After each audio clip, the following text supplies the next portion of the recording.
BSF বারবার দুঃখ প্রকাশ করেও নতুন নতুন উত্তেজনা তৈরি করছে তারা। আর সেদিন থেকেই বিএসএফ এর হাতে সাউন্ড গ্রেনেডের ছবি।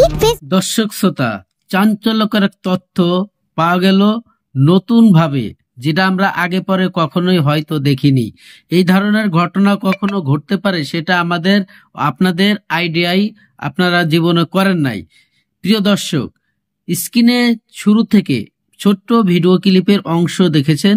এখানে একজন পুলিশ মহোদয় আছে, পুলিশের এসআই আছে এবং পুলিশ বক্সের সামনে ঘটনাটি ঘটেছে এবং পুলিশ ছাত্র সমন্বয় বলে তাকে ভিডিও করতে দিয়েছে সাধারণ এক পথচারী। প্রিয় দর্শক, এই পথচারীর মধ্যে এমন একটি আগুন প্রতিভা আছে, সে তাৎক্ষণিকভাবে পুলিশ বক্সের সামনেই তাকে ধরে বসছে। কেন আপনি কার পারমিশনে, কার অর্ডারে আপনি আমাকে ভিডিও করছেন?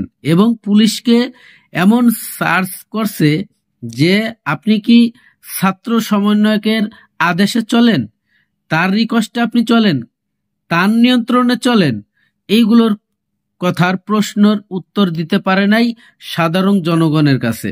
প্রিয় দর্শক, খুব ইম্পর্টেন্ট, খুবই গুরুত্বপূর্ণ কিছু তথ্য আজকের এই ভিডিওতে আপনারা দেখতে পাবেন। অবশ্যই ভিডিওকে স্কিপ করবেন না, সম্পূর্ণ ভিডিওটি দেখবেন। প্রিয় দর্শক, এখানে বারবার করে পুলিশ বক্সের মধ্যে এই ছাত্র সমন্বয়ক যাকে বলা হচ্ছে, আসলে উনি কোনো ছাত্র সমন্বয়ক না, উনি হচ্ছে এই পুলিশ বক্সের যে ওখানে যে এসআই আছে, ওসি সাহেব, সেই ওসি সাহেবের কোনো নিকটতম আত্মীয় স্বজন অথবা চেনা জানা যে কোনো একটা হবে। তো উনি সেই সূত্রে উনি ওখানে মোটামুটি পাওয়ার খাটিয়ে কিছু কথাবার্তা বলছে।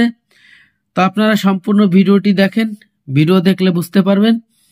দর্শক, ভিডিওতে যাওয়ার আগে ছোট্ট করে একটি রিকোয়েস্ট করব, আপনি যদি আমার চ্যানেলে নতুন বন্ধু হয়ে থাকেন, ভালো লাগলে চ্যানেলটিকে সাবস্ক্রাইব করে ভিডিওগুলো লাইক কমেন্ট শেয়ার করে দেবেন। আর এই ভিডিওটি কোনো একটি গণমাধ্যমের থেকে সংগ্রহ করা। চলুন আমরা সেই ভিডিওটি দেখি।